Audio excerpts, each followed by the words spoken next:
Last આપણે સરળ આવર્ત ગતિને સમજાવી. આ સરળ આવર્ત ગતિની અંદર કોમ્બિનેશન કરવું છે શેનો? તો કે વર્તુળ ગતિ. અને એની અંદર જ એક નાનો સરખો ટોપિક કે જે તમને મેં કીધું એ પ્રમાણે બહુ જ અગત્યનો છે. સ્થાનાંતરના સમીકરણમાં ત્રણ ચલ હતા. એક હતો કંપ વિસ્તાર, એક હતો કોણીય આવૃત્તિ અને ત્રીજું પદ હતું જેને નામ આપ્યું છે પ્રારંભિક કણ. શું છે સમજાવવાની કોશિશ કરીએ. પણ એના પહેલા સરળ આવર્ત ગતિને નિયમિત વર્તુળમય ગતિ તરીકે કેવી રીતે બતાવી શકાય? એવું સમજી લો, અહીં એક ટોર્ચ રાખી છે, બેટરી પ્રકાશમાન બનજો ટ્યુબલાઇટ જેવું એક નાનો એક બિંદુવત સ્ત્રોત છે. મારા હાથમાં દોરીનો એક છેડો છે, બીજા હાથમાં એક ગોળો બાંધેલો છે. હવે હું આને બે રીતે ફેરવી શકું છું. એક અહીંયા ઊભો રહી અને આમ ફેરવાનો, તો મને સામેના પ્રકાશ અહીંથી આવે છે, મને સામેના ભાગ પર આમ આખું વર્તુળ દેખાશે. હવે હું મારા હાથને અહીંયા લઈ લઉં છું અને આને ફેરવું છું અહીંથી આમ, આવી રીતે ગોળા. આનો પ્રકાશ હજુ આમ જાય છે, તો અહીંયા મને એનો શેડો, માત્ર ગોળાનો શેડો, પડછાયો કેવો દેખાશે? તો એ સરળ આવર્ત ગતિ કરે એવો દેખાશે. આમ ફેરવીશ તો વર્તુળ દેખાશે, પણ અહીંથી આમ ફેરવીશ તો એ ઉપર નીચે દેખાશે. ધ્યાન રાખજો, ઉપર છે ગોળો, પછી ગોળો ક્યાં જશે? નીચે, તો સામેનો એનો પડછાયો નીચે આવશે. આની ગતિ વર્તુળ છે, આની ગતિ ઉપર નીચે છે. અહીંયાથી અહીંયા આવશે, અહીંયાથી અહીંયા જશે, અહીંયાથી અહીંયા જશે, અહીંયાથી અહીંયા. પણ એનો પડછાયો હવે આ મારી બીજી ફિંગર એના પડછાયાને રજૂ કરે છે, ઉપર છે. આ નીચે ગયો, અહીંયા ગયો, હવે અહીંયાથી આ આમ જાય છે, આ એજ માર્ગ પર ઉપર આવશે. અહીંયાથી આમ ગયો, એજ માર્ગ પર અહીંયા પહોંચ્યો. તો આ શું થયું? તો કે આ થઈ વર્તુળ ગતિ અને આ થઈ સરળ આવર્ત ગતિ. બંનેનો કોમ્બિનેશન સમજાયું, પણ આ તો ઉદાહરણ હતું. વાસ્તવમાં કેવી રીતે સમજાવી શકીએ? તો વાસ્તવમાં સમજાવવા માટે બંનેને સાથે રજૂ કરીએ છીએ. બરાબર ધ્યાન રાખજો. મારી પાસે અહીંયા આ એક વર્તુળ છે. આ વર્તુળનું આ કેન્દ્ર છે અને આ ચાર અક્ષનો આપણે વિચાર કરી શકીએ છીએ.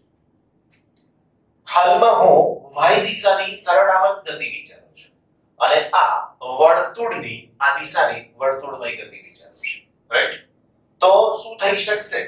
તો એની સાથે સંકળાયેલી બાબતમાં ગતિની શરૂઆત અહીંયાથી કરે છે. કોણ? કણ. હવે એ કણ થોડા સમય પછી અહીંથી ગતિ કરતો અહીંયા પહોંચે છે. થોડા સમય પછી એ કણ અહીંયા પહોંચે છે. એના પછીના સમય અહીંયા પહોંચે છે અને છેલ્લે અહીંયા આવે છે. ક્લિયર? તો આ પ્રમાણે આની વર્તુળમય ગતિ થઈ. બીજી વાત, મારી પાસે સ્પ્રિંગના છેડે જોડેલો ગોળો છે અથવા તો બ્લોક છે. સ્પ્રિંગના છેડે આવી રીતે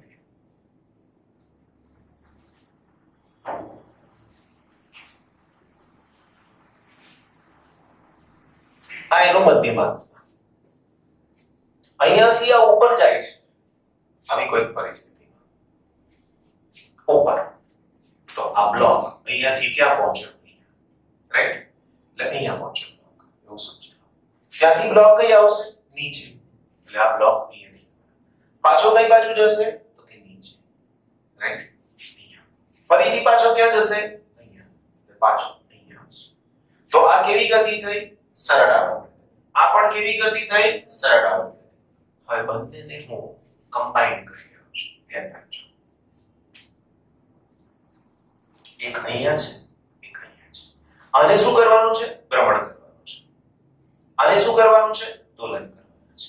ધ્યાન રાખજો. હવે બંને અહીંયાથી સ્ટાર્ટ થાય છે. થયું? એકે વર્તુળ ગતિ કરી અને બીજાએ દોલન ગતિ કરી.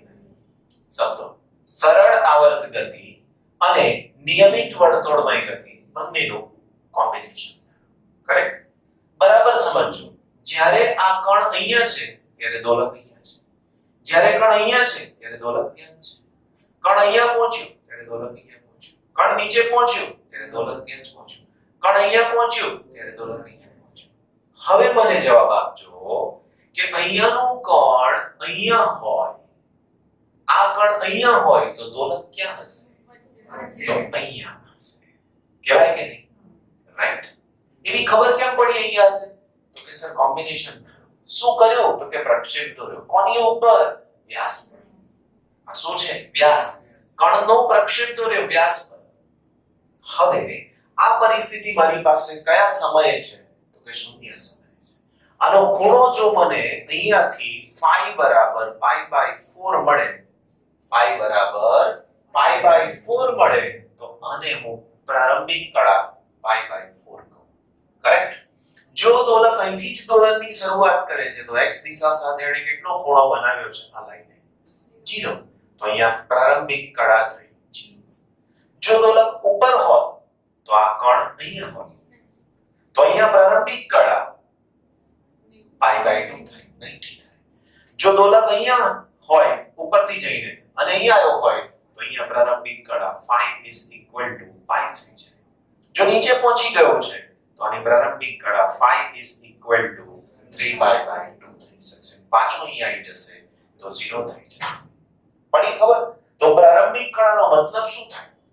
તો સરળ આવર્ત દોલક જે સ્થાનથી ગતિની શરૂઆત કરે અને આ કણ જે બતાવ્યું છે, જે વર્તુળમય ગતિ કરે છે, એને નામ આપીએ છીએ સંદર્ભ કણ.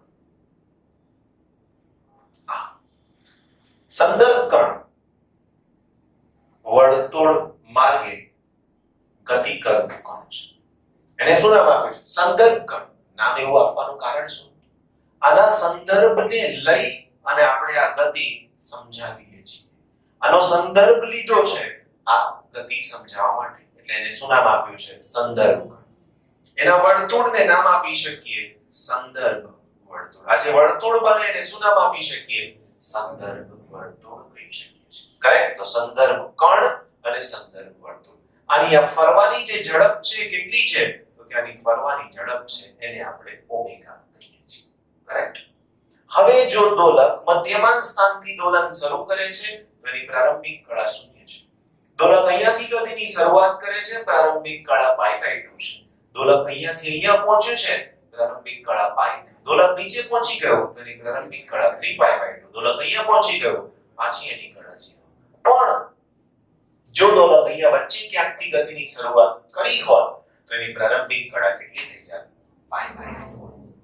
નાઉ મગજમાં ક્લિયર થઈ ગયું પ્રારંભિક કળાનો મતલબ શું થઈ શકશે તે?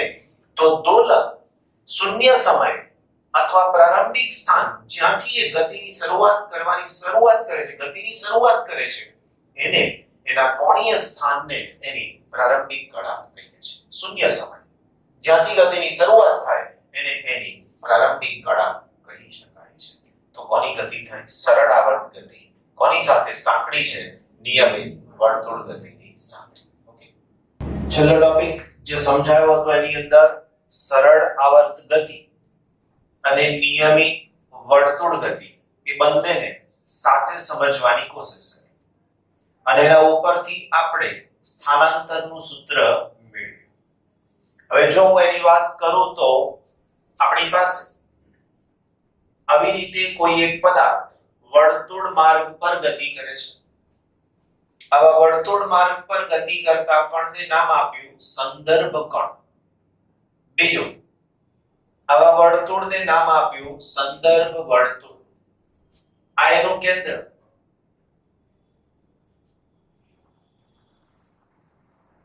આ ઉગમ બિંદુ x અક્ષ તરીકે બતાવી શકો છો, y અક્ષ તરીકે બતાવી શકો છો.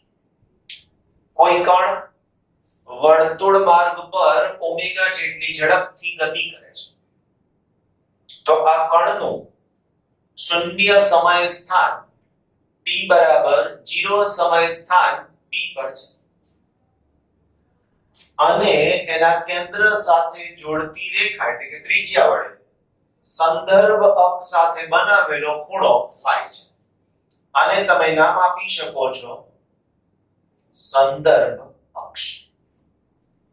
શૂન્ય સમયે સંદર્ભ કણે સંદર્ભ રેખા સાથે બનાવેલો જે ખૂણો છે એ phi હોય તો એ phi ને આપણે નામ આપ્યું છે પ્રારંભિક કણ.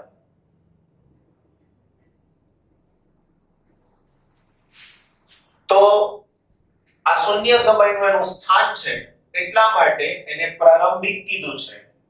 કળા એનો મતલબ એને આપણે ખૂણાના સંદર્ભમાં સમજીએ છીએ. ઇંગ્લિશમાં આ કડા માટે શબ્દ છે ફેઝ, કે અહીંયા જ હોત તો એને x દિશા સાથે બનાવેલો ખૂણો સંદર્ભ દિશા સાથે બનાવેલો ખૂણો શૂન્ય હોય, તો એની પ્રારંભિક કડા શૂન્ય થાય.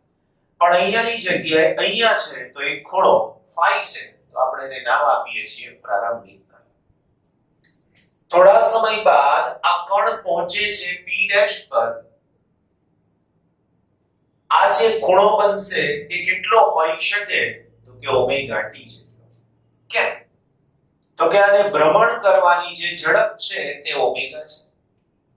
ઓમેગા જેટલી ઝડપથી એ ભ્રમણ કરી રહ્યો છે. તો આ સંદર્ભની અંદર જો વાત કરીએ તો એને t સમયમાં કાપેલું અંતર ઓમેગા t થાય. કેમ? તો કે વેગ બરાબર અંતરના છેદમાં સમય, તો અંતર બરાબર વેગ ગુણાકારમાં સમય થાય. એવું જ મારી પાસે કોણીય ઝડપ ઓમેગા બરાબર થીટાના છેદમાં t થાય, તો થીટા બરાબર ઓમેગા t થાય. તો આ રીતે મેં આ સૂત્ર લખ્યું ઓમેગા t. હવે આ આખો ખૂણો કેટલો થઈ શકે? તો આખો ખૂણો આ બેના સરવાળા જેટલો થાય, તો માટે લખી શકાય theta is equal to omega t plus y. આ થીટાને કહેવાય શું? તો થીટાને કહેવાય t સમય કળા.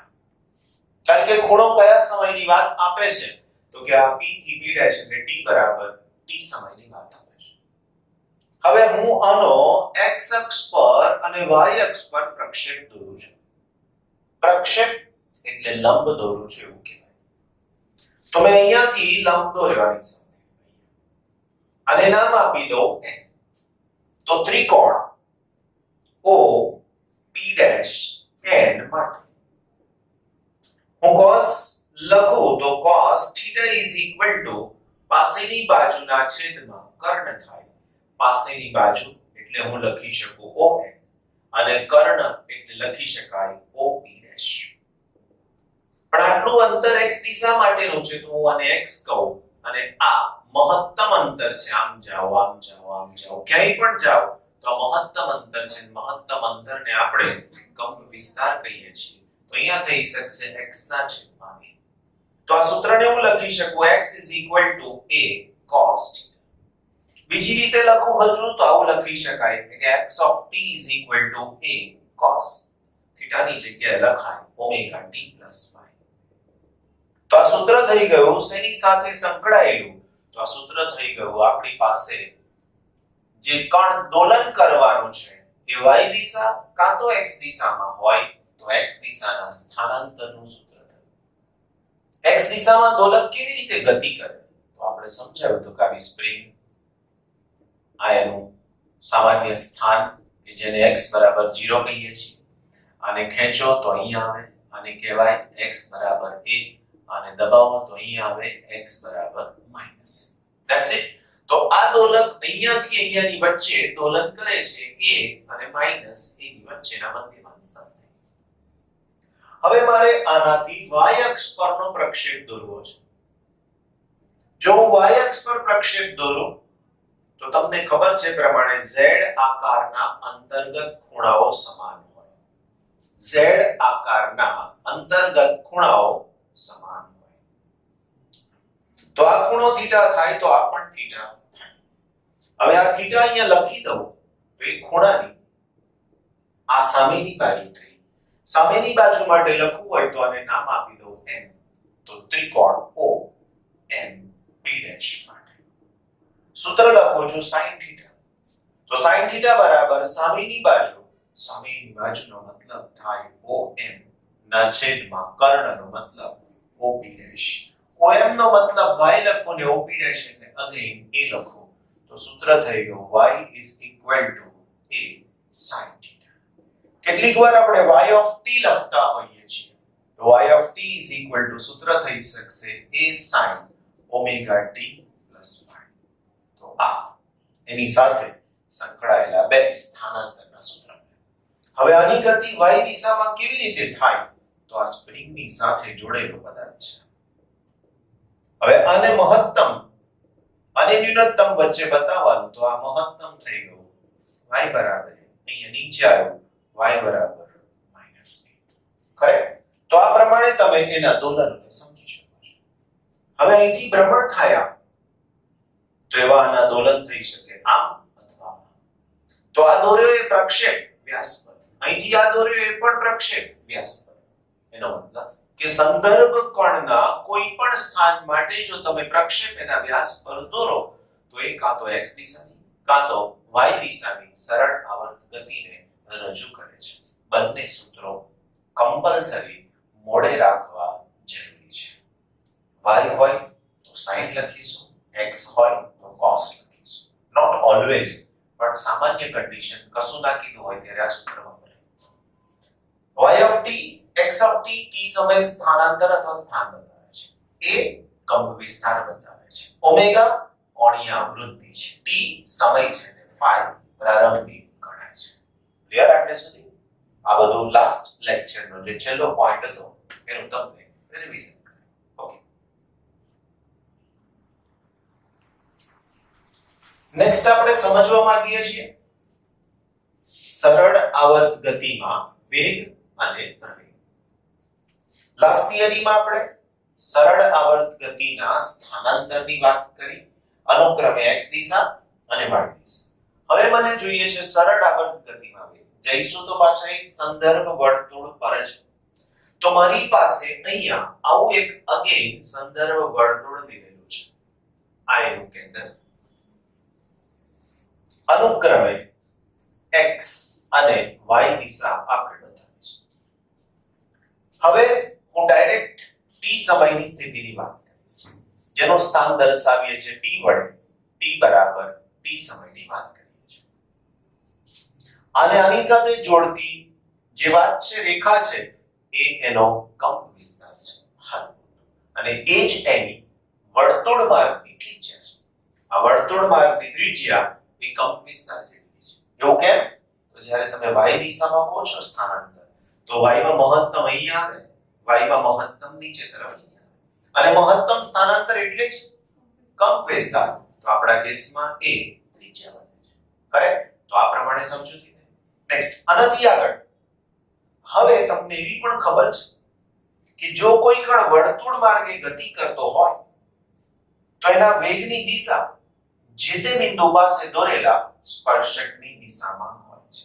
મતલબ આની પાસેનો જે વેગ છે એ આ દિશામાં હોવો જોઈએ. તો આ વેગ થઈ ગયો. રાઈટ? આ વેગ થઈ ગયો. હવે આ વેગનું સૂત્ર શું હોય?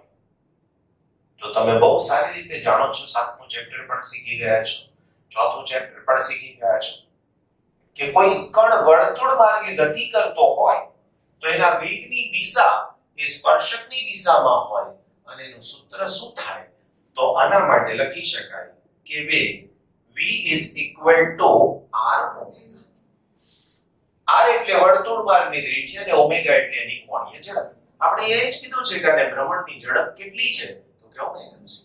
અને r એટલે ત્રિજ્યા. આપણા કેસમાં ત્રિજ્યા કેટલી છે? કંપ વિસ્તાર છે. એનો મતલબ કે અહીંયા લખી શકું હું a ઓમેગા. તમને એવી પણ ખબર છે કે આ ખૂણો થીટા છે, કારણ કે t સમયની વાત કરી રહ્યા છીએ માટે. હવે બરાબર સમજો. હું અહીંયા યામ પદ્ધતિ વિચારું છું. યામ પદ્ધતિનો મતલબ ખબર છે? મારે ત્યાંથી ઉગમ બિંદુ લઈ અને દિશાને બતાવવાની. તો આ x દિશા, આ -x, આ y દિશા અને અહીંયાથી આ -y દિશા. હાલમાં મને મળેલો વેગનો સદિશ એ બીજા ચરણમાં છે. હવે મેં કીધું એ પ્રમાણે ધ્યાન રાખજો. આ ખૂણો થીટા છે, તો અહીંયાથી આ ખૂણો પણ થીટા જ થાય એવું હમણાં થોડી વાર પહેલા તમને શીખવાડ્યું. રાઈટ? જો આ ખૂણો થીટા થાય તો હવે આ ખૂણો પણ થીટા થઈ શકે છે. સમજાય છે કેવી વસ્તુ છે? કેવી રીતે? તો જો આ બે પરસ્પર લંબ છે. આ રેડ કલરની લાઈન અને આ બ્લુ કલરની લાઈન. આ બે પરસ્પર લંબ છે. કેમ? તો કે વર્તુળ અને વર્તુળની ત્રિજ્યા અને એનો સ્પર્શક હંમેશા એકબીજાને લંબ હોય. હવે જો હું આને 90 ડિગ્રીનો ભ્રમણ આપું, હું આને થીટા જેટલો ભ્રમણ આપું છું, ધ્યાન રાખજો. તો હવે પાછા x અને y થઈ થાય અહીંથી આ એનો મતલબ કે આ ખૂણો પણ થીટા થાય બેસિકલી અહીંથી આ ખૂણો થીટા થાય ખૂણાની પાસેની બાજુ એટલે હંમેશા cos અને ખૂણાની સામેની બાજુ એટલે હંમેશા sin ખૂણાની પાસેની બાજુ આ વેગનું મહત્તમ મૂલ્ય કેટલું છે કે કેવું વેગનું મહત્તમ મૂલ્ય કેટલું છે આપણી પાસે તો કે વેગનું મહત્તમ મૂલ્ય v is equal to a omega છે રાઈટ તો હવે જો આ a ઓમેગા છે તો આની બાજુમાં મારે એનો ઘટક લખવો હોય તો કશું વિચારવાનું નહીં ખાલી પાસેની બાજુ છે એટલે મારે લખી નાખવાનું cos θ અને અહીંયાનો જે સદિશ હોય એ લખી નાખવાનો એટલે a ઓમેગા કોઈ એમ કે સર v લખો તો ચાલે દોડે પણ v બરાબર પાછા શું લખવું પડશે a ઓમેગા રાઈટ ઓકે θ તો આપણે થોડી વાર પહેલા શીખવાડ્યું હતું કે આ θ બરાબર તો આપણી પાસે ઓમેગા t + phi છે તો હવે આના સંદર્ભમાં લખું તો સૂત્ર આવું થયું a omega cos omega t + phi સમજાય તો આ શું થયું તો કે વેગનું સૂત્ર કયા સમયે t સમય તમને ખબર કેવી રીતે પડે કે આ t સમયે છે જો બાજુમાં t છે રાઈટ તો આ પ્રમાણે વેગનો મને y દિશાનો ઘટક મળ્યો રાઈટ બીજી વાત મારે આ જ વેગનો ખૂણાની સામેનો ઘટક જોઈએ છે ખૂણાની સામે પણ અહીંયા લખવાનો કોઈ મતલબ નથી હવે મારે એને અહીંયા લખવું પડશે રાઈટ જો હું એને અહીંયા લખું તો અગેન તમને મેં શીખવાડ્યું એ જ રીતે તમારે એનું પાલન કરવાનું બરાબર આ કઈ દિશા છે મારા વાલા ઋણ x દિશા છે તો ખૂણાની સામેની બાજુનો જે ઘટક આવે છે કઈ દિશા પર આવે છે ઋણ x દિશા પર આવે છે એટલે તમારે ઘટકને લખવો હોય તો સૌથી પહેલા તો શું લખવું પડશે માઈનસ ખૂણાની સામેની બાજુ કીધી કશું જ નહીં વિચારવાનું જેવો શબ્દ આવે ખૂણાની સામેની બાજુ એટલે વગર વિચારે શું લખી નાખવાનું sin રાઈટ અને કોનો ઘટક લીધો તો કે v નો પણ v છે શું તો કે ઓમેગા અહીંયા લખીએ રાઈટ તો જેવું vt લખ્યું છે એવું જ હું અહીંયા vt નું સૂત્ર પણ લખી શકું છું તો vt = -a omega sin omega t + phi આ કઈ દિશા બતાવે છે y દિશા આ કઈ દિશા બતાવે છે x દિશા સમજાશે જ આગળ થોડી વાર રહીને પાછું ફરી કારણ કે બીજી મેથડ પણ હું તમને બતાવવા જઈ રહ્યો છું હવે સહી સમજૂતી મળી મને વેગ મહત્તમ વેગ કેટલો હોય a ઓમેગા છે અહીંથી પણ સમજાય ને અહીંથી પણ સમજાય cos અને sin ની મહત્તમ કિંમત 1 તો મહત્તમ કિંમત 1 લઈ લઉં તો મને a ઓમેગા મળે મહત્તમ કિંમત 1 લઈ લઉં તો આનો જવાબ a ઓમેગા પણ આ માઈનસ છે આ પ્લસ પ્રવેગ જોઈએ છે ગતિ અગેન વર્તુળ જ છે એવું સમજી જ લેજો વર્તુળ ગતિ છે આ એનું કેન્દ્ર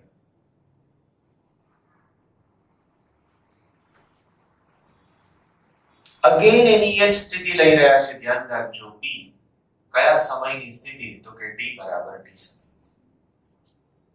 હવે કન્સેપ્ટ બદલાવાનો છે કારણ મને પ્રવેગ જોઈએ છે કોઈ કણ વર્તુળ માર્ગે ગતિ કરતો હોય તો એના પ્રવેગની દિશા એના કેન્દ્ર તરફની દિશામાં જ હોય કાં તો કેન્દ્ર તરફ કાં તો કેન્દ્રથી દૂર કેન્દ્ર તરફ હોય કેન્દ્રગામી કહેવાય કેન્દ્રથી દૂર હોય કેન્દ્ર ત્યાગી કહેવાય અહીંયા કેન્દ્ર તરફ છે એવું લઉં છું તો અહીંયાથી પ્રવેગની દિશા એ મને અહીંયાના કેન્દ્ર તરફની દિશા મળે રાઈટ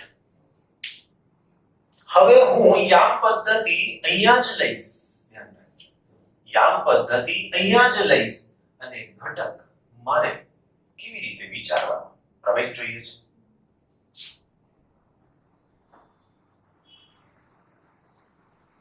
કયા ચરણમાં છે ત્રીજા ચરણ all s t c એનો મતલબ કે આમાં cos પણ માઈનસ sin પણ માઈનસ બરાબર સમજો આ ખૂણો થીટા છે તો આ ખૂણો પણ થીટા થાય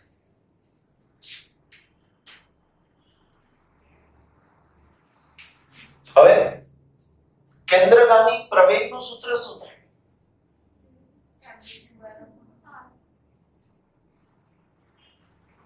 કેન્દ્રગામી પ્રવેગ જેને નોર્મલી આપણે AC કહીએ શું થાય v² upon ની આન્સર થઈ શકશે v² upon બરાબર v² upon r માં v બરાબર નું શું લખું તો અહીંયા લખી શકીએ r² ω² upon r કેન્સલ થઈ જાય તો AC નું સૂત્ર થઈ ગયું r ω² રાઈટ એનો મતલબ કે જે કેન્દ્ર તરફનો પ્રવેગ છે એ શું થઈ ગયો r ω². હવે એના પાછા બે ઘટક લેવાના એક x દિશામાં બીજો y દિશામાં કશું લાંબુ નહીં વિચાર ખૂણાની સામેની બાજુ એટલે sin લખવાના ખૂણાની પાસેની બાજુ એટલે cos લખવાના ખૂણાની સામેની બાજુ છે અને આ ખૂણાની પાસેની બાજુ છે ખૂણાની પાસેની બાજુ માટે લખું કશું જ નહીં વિચારવાનું ખૂણાની પાસેની બાજુ cos θ આ માટે r ω² વગર વિચારે લખી જ દેવાનું r ω² ધેટ્સ ઇટ રાઈટ હવે ખૂણાની સામેની બાજુ લખી તો ખૂણાની સામેની બાજુ એટલે કીધું એ પ્રમાણે કશું જ નહીં વિચારવાનું sin જ લખી દેવાનું અને જેના માટે તમે લખી રહ્યા છો એ તો r ω² છે અહીંયા થઈ જશે r ω² ધેટ્સ ઇટ કયું ચરણ થયું ત્રીજું ચરણ અને ત્રીજા ચરણમાં cos પણ માઈનસ અને sin પણ માઈનસ રાઈટ તો મારી પાસે પ્રવેગના બે સૂત્રો મળ્યા કરેક્ટ હજુ જો હું આને ફરીથી લખું તો પ્રવેગ a t it is equal to r ω² cos ωt plus phi એવી જ રીતે a of t is equal to r ω² અહીંયા થઈ શકશે sin ωt plus ક્લિયર મહત્તમ પ્રવેગ કેટલો હોય r ω² જેટલો પ્રવેગ આપણને મહત્તમ પ્રવેગ તરીકે મળી જાય તમે જોઈ શકો છો કે ક્યાંય કોઈ જગ્યાએ આપણે ફિઝિક્સનો ઉપયોગ નથી કર્યો સિવાય કે આ એકાદ બે સૂત્ર પ્રક્ષેપ દોર્યા ઘટકો લીધા છે શું મેથ્સ બરાબર છે પણ છતાંય જોડાય છે કોની સાથે કે ફિઝિક્સની સાથે એટલે કમાલ આ વસ્તુનો છે કે સમજવું છે ફિઝિક્સ પણ ઉપયોગમાં આવે છે ક્લિયર તો અહીંયા વેગ સમજ્યા અહીંયા પ્રવેગ સમજ્યા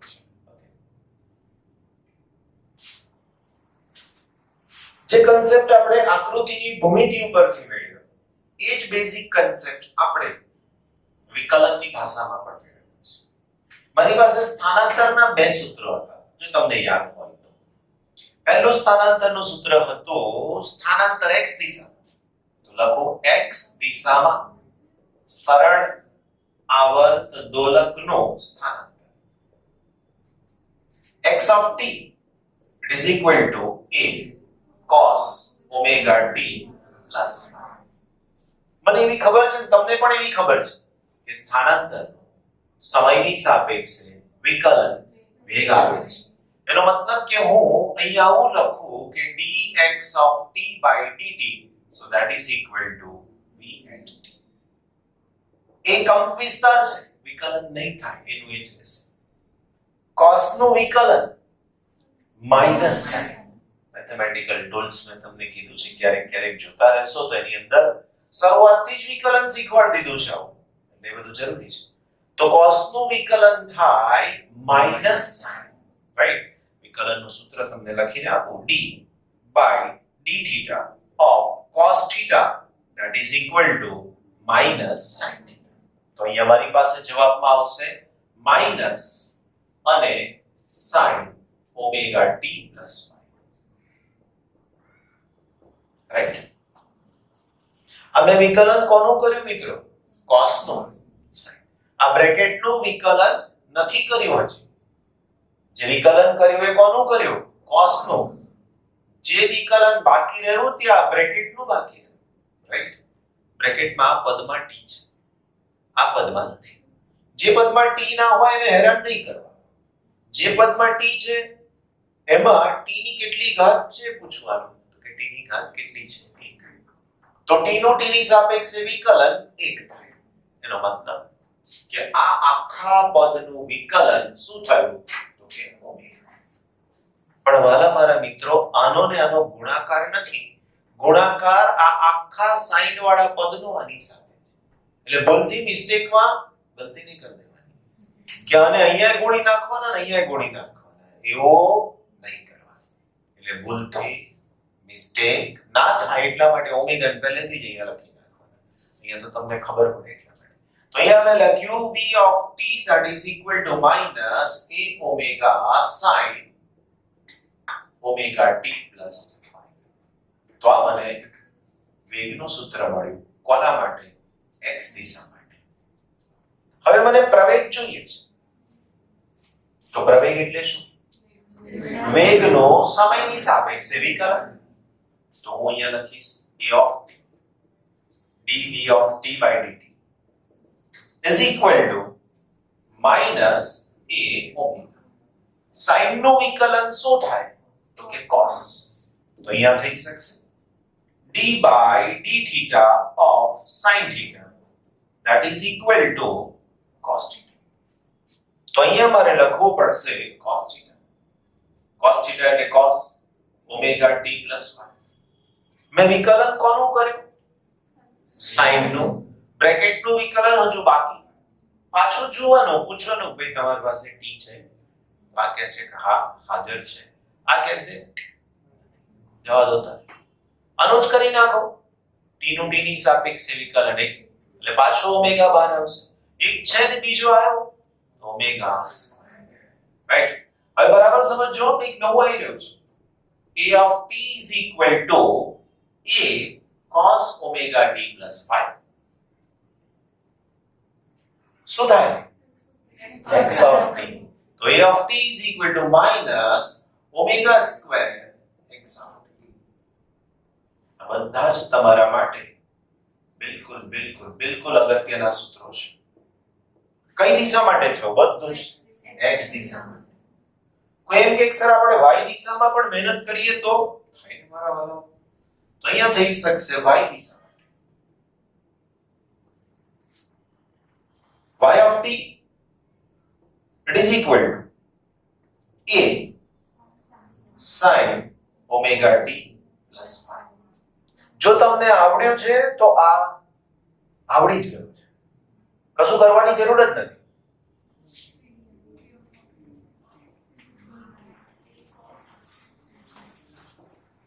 a as it is sin નો વિકલન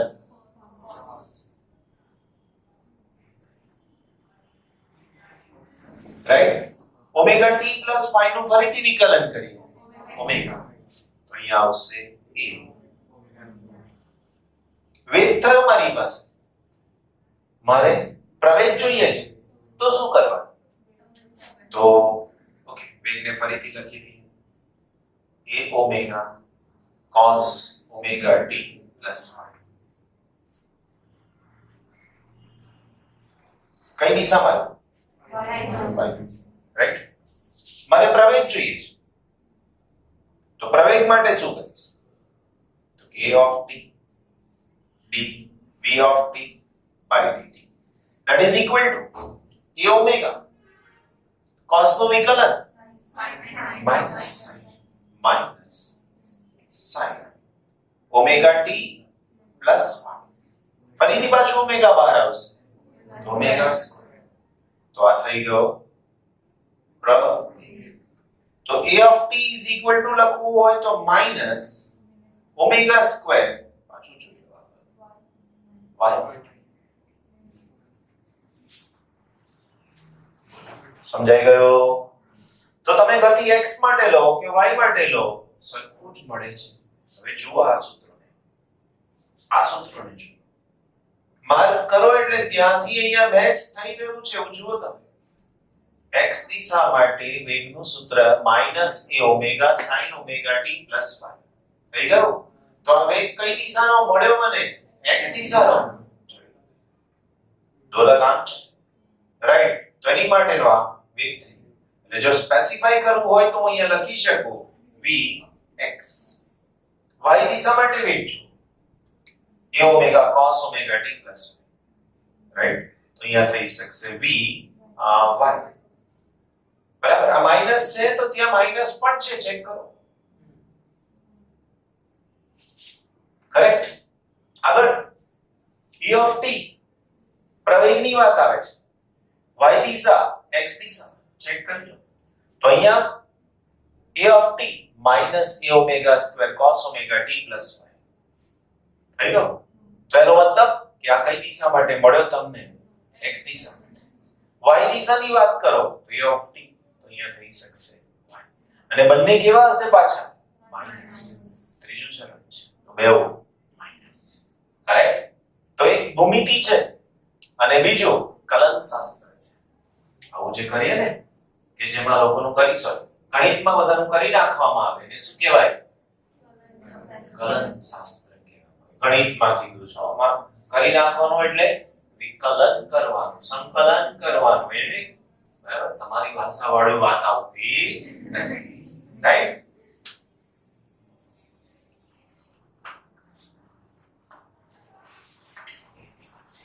ઓકે નેક્સ્ટ આપણી પાસે છે ત્રણ વસ્તુના આલેખ દોરવા છે ત્રણ ભૌતિક રાશિ નંબર 1 સ્થાનાંતર નંબર 2 વેગ અને નંબર 3 પ્રમેય દોરવાના છે સરળ આવર્ત ગતિ માટે અને એમાં પણ x દિશા માટે તો x નો v નો અને પ્રવેગનો એટલે આનો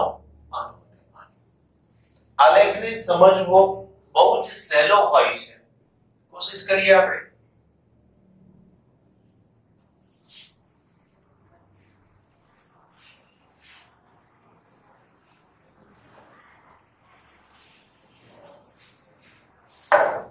આલેખ દોરતી વખતે આપણે એવું સ્વીકારી લઈએ છીએ કે અહીંયા પ્રારંભિક કળા 0 છે તો પ્રારંભિક કળા phi બરાબર 0 ડિગ્રી માટે મારે ત્રણ સૂત્રો લખવાના નંબર 1 સ્થાનાંતરનું સૂત્ર તો હું લખી શકું કે x of t it is equal to a cos omega t phi ક્યાં ગયા તો કે phi 0 થઈ ગયા એવું જ સૂત્ર લખું છું y વેગનું v of t is equal to a omega પણ કેવા છે તો કે માઈનસ તો a omega sin omega t plus ત્રીજું સૂત્ર મને જોઈએ છે પ્રવેગનું તો કે a of t is equal to minus a omega square અહીંયા થઈ શકશે cos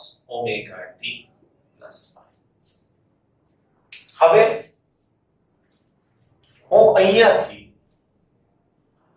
સિલેક્ટ કરી રહ્યો છું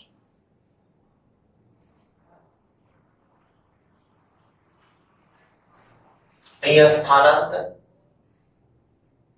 અહીંયા વેગ અને અહીંયા હવે જે આલેખ દર્શાવી રહ્યા છે એની અંદર આવર્ત કાળના 4 ભાગ પાડ્યા છે આવર્ત કાળના 4 ભાગ તો અહીંયા પણ 1 2 3 and 4 તો આવા સરખા 4 ભાગ દરેક માટે આપણે કરી દઈએ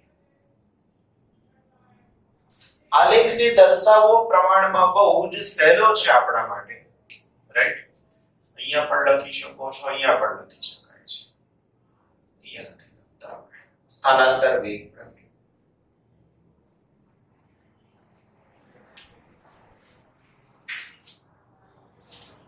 ઓકે તો અહીંયા 0 છે અહીંયા t/4 અહીંયા 2t/4 અહીંયા 3t/4 અને અહીંયા 4t/4 તમારે માત્ર એક જ વસ્તુ યાદ રાખવાની કે આલેખ કોનો દોરી રહ્યા છો તો કે cos વિધેય cos 0 1 બાકી બધું આવડી જાય કેમ તો કે અહીંયા તમારે શરૂઆત જ ચેક કરવાની હોય રાઈટ અહીંયા માત્ર શરૂઆત જ ચેક કરવાની હોય cos 0 1 થાય તો મહત્તમ કિંમત કેટલી તો કે 1 આ મહત્તમ મતલબ અહીંથી પછી આના માટે પછી આના માટે તો કે અને પછી અહીંયાથી આવે કયું વિધેય બતાવ્યું આપણે તો કે cos વિધેયનો આલેખ ડ્રો કર્યો તો આ પ્લસ a અને આ માઈનસ બીજો આલેખ મને ડ્રો કરવો છે વેગ માટે વેગમાં કયું વિધેય છે તો કે sin ખબર છે કે sin 0 0 હશે મતલબ આલેખની શરૂઆત હવે એવું જોવાનું કે અહીંથી આલેખ ઉપર જાય કે અહીંથી આલેખ નીચે જાય તો નીચે જાય કેમ તો કે આ કિંમત માઈનસ છે. પછી આગળનું આવડી જાય કે આ 0 તો અહીંયા minus a omega, 0 plus a omega અને પાછું 0. મતલબ લાઈક ધીસ. સમજાઈ ગયું? તો આની વાત કરીએ તો maximum value minus a omega, આના માટે maximum value a omega. Correct. છેલ્લી વાત કરી લઈએ cos છે. મતલબ આલેખ મહત્તમ થી શરૂઆત થશે, કાં તો ઉપર કાં તો નીચે. મતલબ આગળ કઈ કિંમત છે માઈનસ છે, તો આનો મતલબ શું થાય તો કે નીચેથી અહીંયાથી શરૂઆત થઈ જશે. કરેક્ટ. પોઈન્ટ્સ મૂકી દઈએ આપણે પહેલા એના. તો માઈનસ a ઓમેગા સ્ક્વેર તો અહીંયા આવશે, પછી 0, પછી પ્લસ, પાછા 0 ને પાછા મતલબ આલેખ આવો કંઈક થઈ શકશે. આલેખ વક્ર છે, તમે જોઈ શકો છો. રાઈટ. એટલે ક્યાંય કશું હું તમને સમજાવું છું એવી રીતના જો તમે ક્લાસરૂમ ટીચિંગ ને ધ બેસ્ટ રીતે સમજતા હોય, એન્જોય કરતા હોય કે yes we will get something more, તો એ ગોખવામાંથી તમને બહાર લાવીને આપે છે. હું જે શીખવાડું છું એને ઘરે જઈને લિંક કરવા માટે અડધો કલાક આપવો પડે, વધારે કે સરે આ આલેખ ડ્રો કર્યા ત્યારે અમને તો એવું કશું ખબર જ નથી કે આવો નેચર આવશે, પણ પકડ્યું ક્યાંથી તો કે મહત્તમ કિંમત અહીંયા અને આલેખનો નેચર આના ઉપરથી. બીજું કઈ બાજુ જાય પ્લસ માઈનસ તો આના ઉપરથી નક્કી કરે. બિલકુલ સરળ થઈ ગયું. રાઈટ. સમયની કિંમત આપણે એને મૂકી દઈએ તો અહીંયા થઈ શકશે t/4, આ થઈ શકશે 2t/4, 3t/4 અને પાછું આ t ના લખો તો 4t/4 ભલે છે. આ બધાને લાગુ પડી શકે છે. તો આ પ્રમાણે સમજૂતી થઈ સ્થાનાંતર, વેગ અને પ્રવેગના આલેખની સાથે. મારે વેગનું સૂત્ર સ્થાનાંતરના સંદર્ભમાં લખવું છે. ફરીથી વેગનું સૂત્ર સ્થાનાંતરના સંદર્ભમાં લખવું છે. હું આ સૂત્રનો ઉપયોગ કરું અથવા તો આ સૂત્રનો ઉપયોગ કરું. વેગ સરળ આમાં છે એટલે હું આનો ઉપયોગ કરું છું. Right. v of t is equal to સૂત્ર છે મારી પાસે a omega cos omega t plus phi. થોડીક વાર માટે હું આવું લખું છું કે v of t is equal to a omega cos theta લખાય. હવે તમારું જ્ઞાન તમને મદદ કરે. કયું જ્ઞાન તો કે cos square theta plus sin square theta that is equal to 1. Right. મારે કોની કિંમત મૂકવી છે cos ની. તો cos theta cos square theta is equal to 1 minus sin square theta. તો cos theta is equal to under root 1 minus sin square theta. પણ પાછું રૂટ લીધું એટલે મારે શું મૂકવું પડે આગળ પ્લસ ઓર માઈનસ. આ કિંમત cos ની હું આની જગ્યાએ મૂકી દઉં તો વાલા મારા બાળકો વેગનું સૂત્ર હવે મને શું મળશે તો કે v of t, હજુ t ચાલે છે ધ્યાન રાખજો, v of t is equal to plus or minus a omega under root 1 minus sin square theta. હવે આમાંથી હું a અને ઓમેગા કંઈક અંદર લઈ જાઉં અથવા તો આ સૂત્રનો ઉપયોગ કરી અને અહીંયા sin theta ની કિંમત બેમાંથી કોઈ એક વસ્તુ આપણે કરીએ. સહેલું છે એ હું તમને સમજાવું. તો મને જે આપેલું સૂત્ર છે y of t that is equal to a sin omega t plus phi. તો આવું પણ લખાય y is equal to a sin theta. મારે કોની કિંમત મૂકવી છે sin square, તો y by a is equal to sin theta. માટે sin square theta is equal to y square upon a square. આ કોની જગ્યાએ મૂકવાનો મને sin square ની જગ્યાએ. કરેક્ટ. તો હવે મારી પાસે જવાબ v of t it is equal to plus or minus a omega under root 1 minus y square upon a square. એ અંદર લઈ જવા છે મારા મિત્રો, એને અંદર લઈ જવા છે. હવે જો y of t v of t લખવાનું હું બંધ કરીશ. કેમ v of t લખવાનું બંધ કરીશ? કારણ કે હવે શું આવી ગયું સ્થાનાંતર. તો v is equal to હવે લખી શકાય plus or minus omega under root આને અંદર લઈ જવો છે, એને અંદર લઈ જવો છે, ડાયરેક્ટ ધક્કો ના મરાય, સ્ક્વેર કરવો પડે, રાઈટ? તો આને સ્ક્વેર કરીને અંદર લખાય એટલે a square minus a square y square upon a square cancel. તો b is equal to plus or minus omega under root a square minus y square. Answer થઈ ગયો વાલા મિત્રો. તો આ પણ અગત્યનું સૂત્ર થઈ ગયું. આના ઉપરથી પણ આને સમજાવાય, અને અહીંયાથી પણ સમજાવાય, પણ આ x માટે દોર્યું છે અને આ છે y માટે. હવે મારે આનું આ સૂત્ર x માટે લખવું હોય શું કરવાનું? આનું આ સૂત્ર x માટે લખવું હોય તો શું કરવાનું?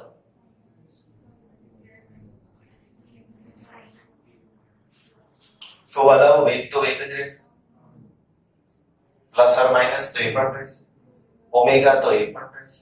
વાલા મારા મિત્રો કંપની વિસ્તાર પણ એ જ રહેશે, ખાલી y ની જગ્યાએ x નું સ્થાનાંતર આવી જશે. કરેક્ટ? બીજું કશું નહીં બદલાય, બાકી તો બધું જે છે એટલું જ રહેવાનું છે, કોઈ ફરક નહીં પડે. કોશિશ કરી જોજો શાંતિથી, કારણ વેગ તો આમાંય છે, વેગ તો આમાંય છે, એક y દિશામાં છે, બીજો x દિશામાં છે. વધારે શું થાય તો કે પ્લસ માઈનસ છે તો માઈનસ પ્લસ થાય. આપણે શું, આપણે તો બે નિશાની મૂકી છે, કરેક્ટ? તો આ પ્રમાણેનો આન્સર મળી શકશે. સૂત્રો યાદ રાખવા કમ્પલસરી છે, તો જ તમારું